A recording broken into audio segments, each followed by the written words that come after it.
Bonjour, cette vidéo offerte par l'AMCO est tirée d'une formation de 52 capsules de 5 minutes portant sur la collaboration et l'engagement. Elle a été développée en 2013 par Isabelle Charbonneau et Luc-Antoine Malo. Bonjour! Le dernier clip, on a vu l'importance du PODC parce que collaborer, c'est bien beau, mais pas de structure, on n'avance pas plus. Et on a mis ça en lien avec la collaboration. Ce qu'on veut faire aujourd'hui, c'est vous parler de relations et d'équipe. Pour avoir une équipe, l'élément le plus important, c'est les relations. Si vous avez des gens qui ont des rôles, des responsabilités, un objectif avec des valeurs, une vision, une mission, s'il n'y a pas de relation, ça ne tient pas.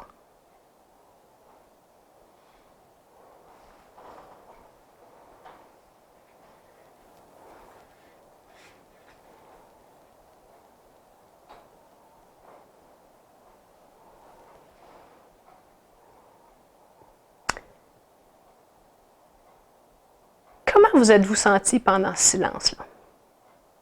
Où la relation n'était plus là? C'est un peu ça qui se passe au quotidien dans vos entreprises quand vous ne prenez pas le temps de bâtir des relations. On peut être dans le PODC, les objectifs peuvent être là, on peut être complètement focalisé sur la tâche, on peut pouvoir communiquer sans bâtir des relations. Quel temps perdez-vous à ne pas bâtir des relations dans votre entreprise? Parce que ce qu'on entend souvent, c'est « Ah, ben, je suis ici pour travailler, je ne suis pas ici pour bâtir des relations. » Attention! Étant donné que c'est l'élément principal, puis la structure de tenségrité qu'on vous a déjà montré le démontre très bien, si vous prenez ce système-là comme modèle pour votre entreprise, où chacune des extrémités représente un individu dans votre équipe, vous remarquerez qu'il n'y a personne qui se touche. Hein? Les bâtons sont à distance, il n'y a pas de contact entre les individus autres que les élastiques. Et les élastiques, dans ce modèle-là, représentent les relations. Pourtant, cette structure-là est parfaitement en équilibre, fonctionne bien. Peut bouger, ça peut revenir. Quand il y a un individu qui part d'un côté parce qu'il y a des relations, ça a un impact. Il y a des liens à faire avec les lois de la systémique. Et c'est les relations qui font que ça fonctionne.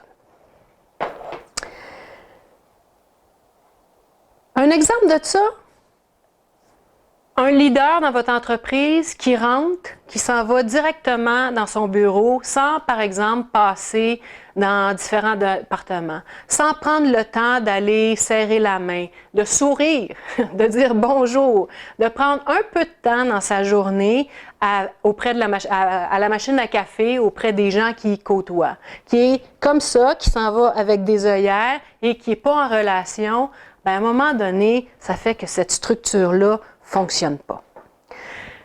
Qu'est-ce qui arriverait si vous preniez un peu plus de temps? Et c'est combien de temps finalement? C'est du temps à court terme qui va vous permettre de gagner beaucoup de temps dans le futur. On appelle ça ralentir pour aller plus vite.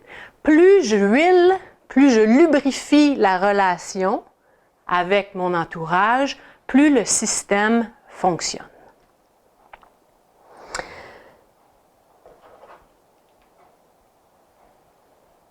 Ça passe beaucoup par le dialogue. Hein? On a parlé de communication, mais quel temps allez-vous prendre avec vos employés au lieu d'avoir la tête dans le journal sur l'heure du midi? L'histoire de la machine à café peut être un autre bon exemple. Dans votre entreprise, quels seront les lieux physiques? À quel moment allez-vous prendre du temps à être curieux par rapport aux gens avec qui vous travaillez? Dans le prochain clip, on va parler d'être en mode question de façon à comprendre justement la réalité subjective des individus avec qui vous travaillez. Et c'est toujours dans le but de les amener à collaborer avec vous.